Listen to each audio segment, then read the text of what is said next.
عمرك فوق ال 30 تحاول تنزل وزنك شويه، بدات تلاحظ الكرش بدا يزيد فيه كميه الدهون، تبدا منين؟ يعني تحسب سعرات، تتمرن في النادي ولا في البيت، كارديو والحديد، تتمرن كام يوم في الاسبوع، تاخد قد ايه بروتين، تعمل كيتو، صيام متقطع، تقطع الكارب، تقلل الكارب. كميه المعلومات اللي بقت موجوده دلوقتي بقت فوق الخيال. الراجل اللي ورايا ده في الاربعينات، متجوز، عنده ولدين، عنده وظيفه بتخليه يسافر كل اسبوع، مدير مسؤول عن قرارات كتير وفريق كبير. هو مش محتاج حاجه تانية يفكر فيها وقرارات تانية يبدا ياخدها غير شغله.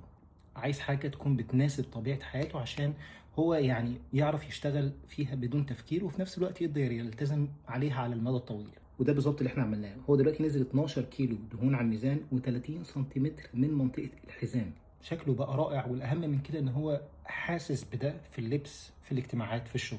لو انت محتاج مساعده في تعديل شكل الجسم او ترتيب شكل الجسم، انا اقدر اساعدك بشكل علمي، وهضمن لك ان شكلك هيتغير جدا في الملابس. ابعت لي رساله بكلمه جاهز، وهرد عليك واقول لك التفاصيل بالظبط اللي عملناها مع الراجل ده.